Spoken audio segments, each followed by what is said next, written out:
नमस्ते Bharat, good morning India. How are you my dear students. I hope आप अच्छे होंगे, स्वस्थ होंगे और अपनी पढ़ाई में व्यस्त भी होंगे। नहीं, सरप्राइज होने की ज़रूरत नहीं है। दरअसल कोरोना महामारी से बचने का यही उपाय है कि हमें अब सावधानी रखनी है। क्लास में मास्क, यहाँ तो कोई दिक्कत नहीं है, फिर भी एक सुझाव था कि we compete ourselves at that duration of corona pandemic.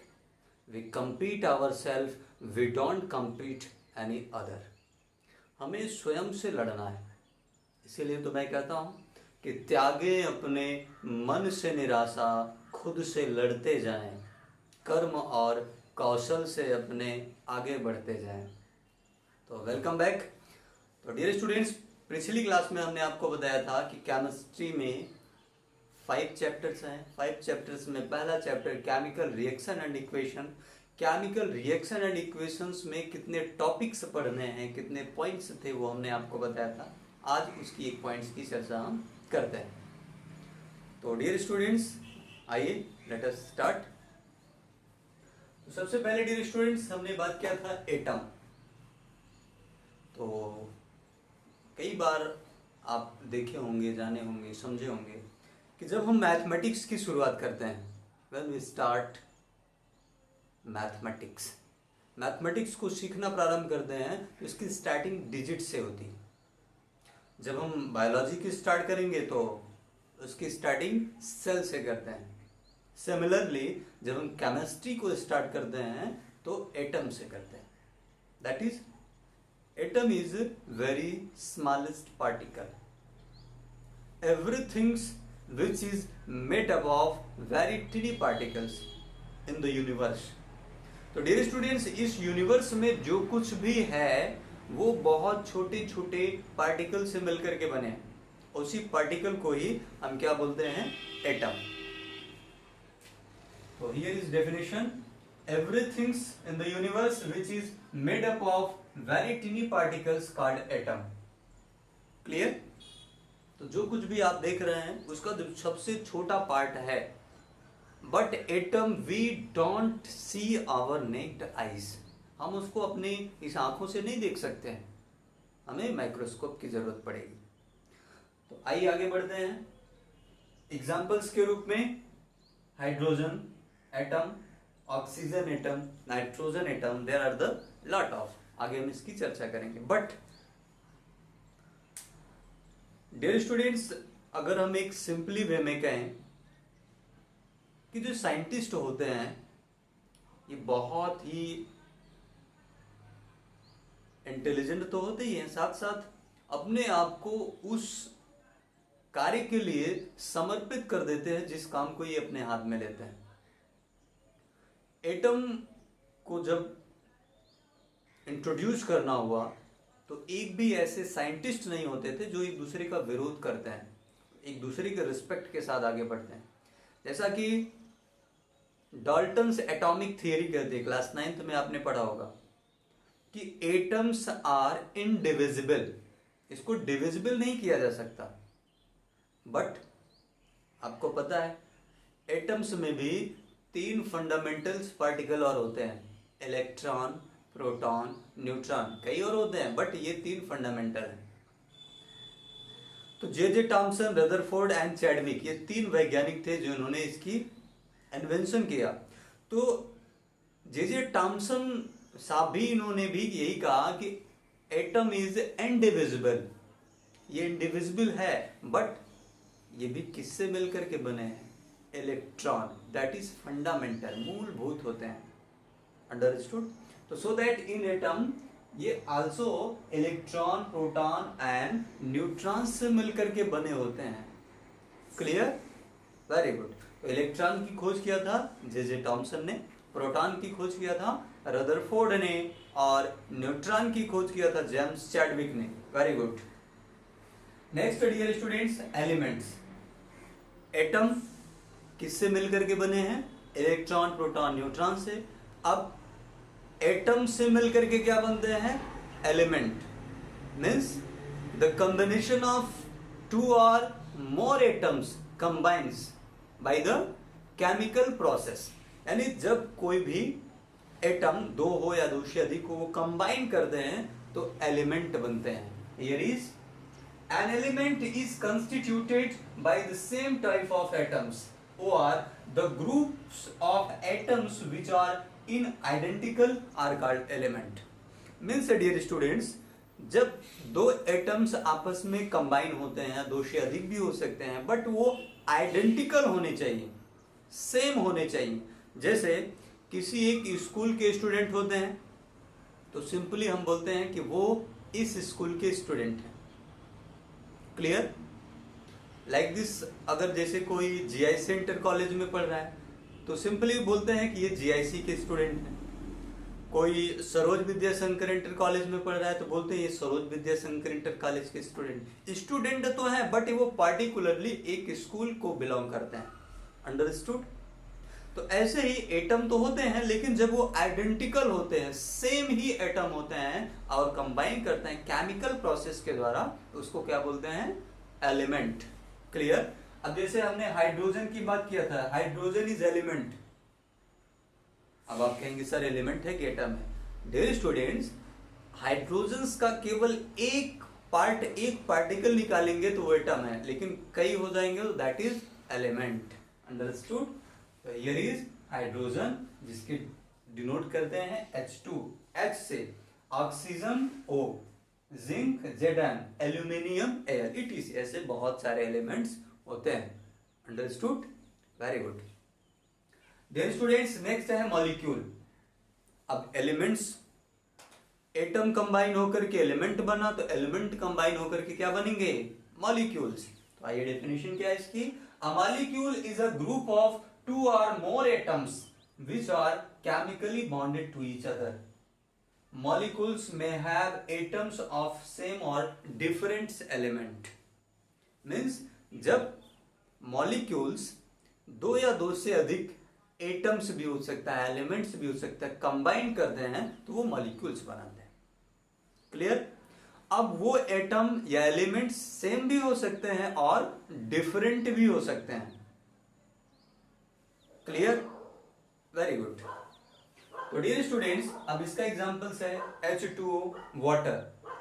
Water आगे हम पढ़ेंगे कि कंपाउंड भी है लेकिन उसका एक पार्ट निकाल लेंगे तो वो मॉलिक्यूल हो जाएगा.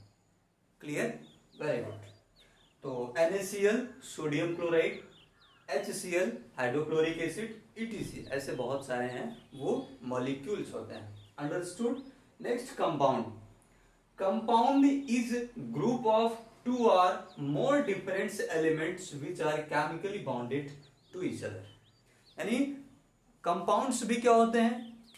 मॉलिक्यूल्स को भी कंबाइन कर लें तो वो क्या बनाते हैं? कंपाउंड्स. अंडरस्टूड? एटम कंबाइन करके क्या बनाते हैं? एलिमेंट्स. एलिमेंट्स कंबाइन करके क्या बनाते हैं? मॉलिक्यूल्स. मॉलिक्यूल कंबाइन करके क्या बनाते हैं? कंपाउंड्स. Very good. अब कंपाउंड्स कंबाइन करके क्या बनेंगे? सब्सटेंस. Very good. नेक्स्ट, अब जैसे कंपाउंड्स में क्या एग्जांपल्स हैं? Water H2O, NaCl, HCl, NH4Cl, यानी वही जो हमने मॉलिक्यूल्स में एग्जांपल से लिया था वही कंपाउंड्स में भी हो सकते हैं. जैसे आप सिंपली मैं आपको एक एग्जांपल से देता हूं. जैसे ये हमारी बॉडी है तो हमने कहा दिस इज व्हाट? नोज, नाक है हमारा. दिस इज ईयर, कान. This is mouth, but hole. This is face. तो अब फेस में क्या है? फेस में कॉम्बिनेशन हो गया है. नोज भी है, ईयर भी है, चिक भी है, माउथ भी है. तो दिस इज द कॉम्बिनेशन, उसको हम फेस बोलते हैं. सो दैट ऐसे कंपाउंड्स है तो कॉम्बिनेशन हो गया मॉलिक्यूल्स का. Understood? I hope you all understood. Next is substances. What is substances? The group of compounds are called substances. यानी जब कंपाउंड्स आपस में ग्रुप बना लेते हैं तो वो क्या हो जाते हैं? सब्सटेंसेस. अब सब्सटेंसेस को दो पार्ट्स में भी हम समझ सकते हैं. सब्सटेंसेस एलिमेंट्स में भी बनते हैं. एलिमेंट्स जिसमें सिंगल टाइप्स के एटम्स होते हैं, कंपाउंड्स जिसमें डिफरेंट टाइप्स के एटम्स होते हैं. क्लियर?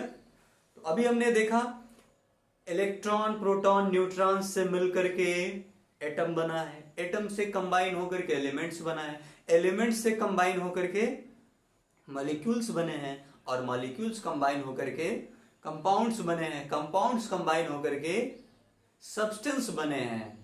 Very good. तो सिंपली हम आपको एक ऐसी वे में समझा देते हैं, क्लियर हो जाएंगे।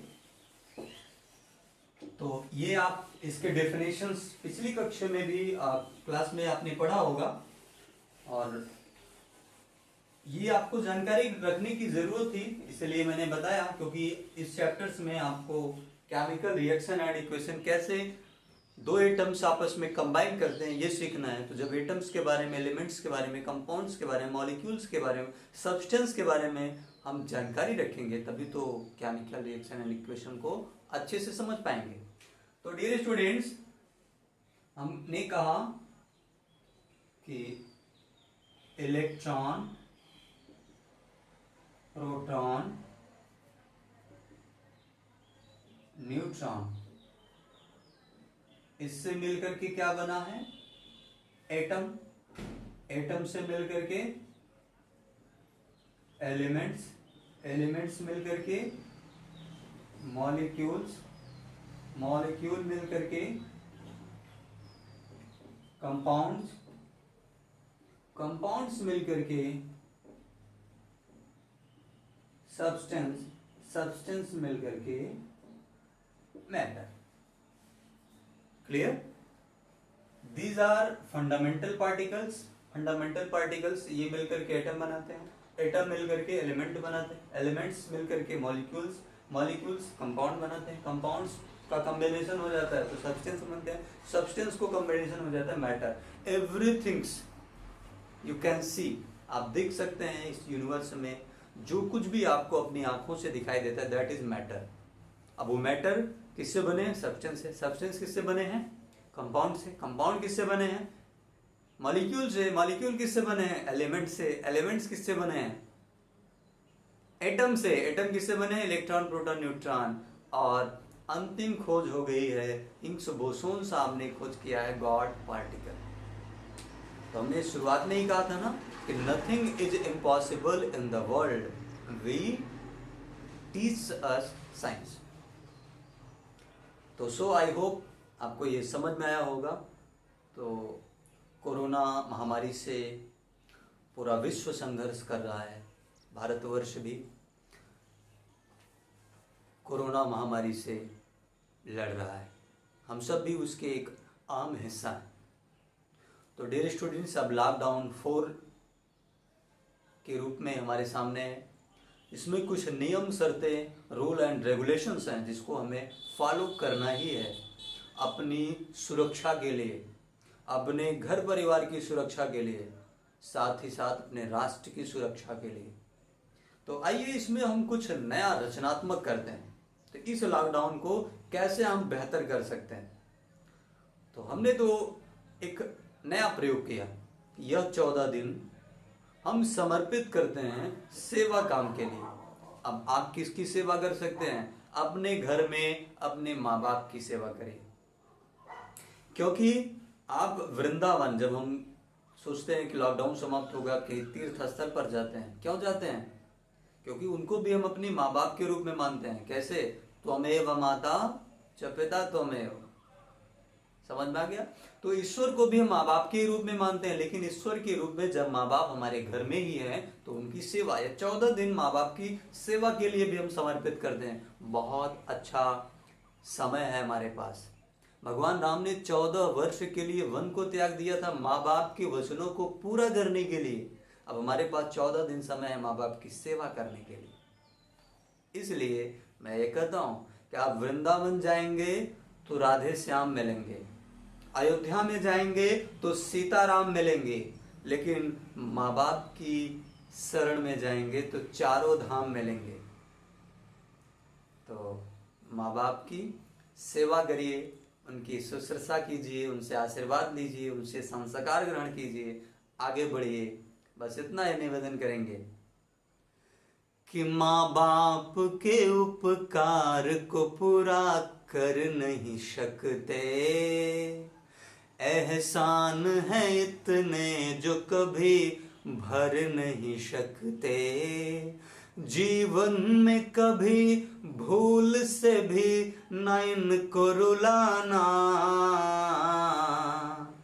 करके दुखी माँ बाप को हम तर नहीं सकते। तो यह 14 दिन अपनी पढ़ाई के साथ साथ माँ बाप की सेवा के लिए भी समर्पित करिए। फिर अगले वीडियो में मिलेंगे केमिकल रिएक्शन एंड इक्वेशंस के अगले पॉइंट्स, अगले टॉपिक को लेकर के। ठीक, आई होप आप अपना ख्याल रखिए, अपने घर परिवार वालों का ख्याल रखिए, माँ बाप की सेवा करिए। Thank you so much once again. I will meet next video. Thank you.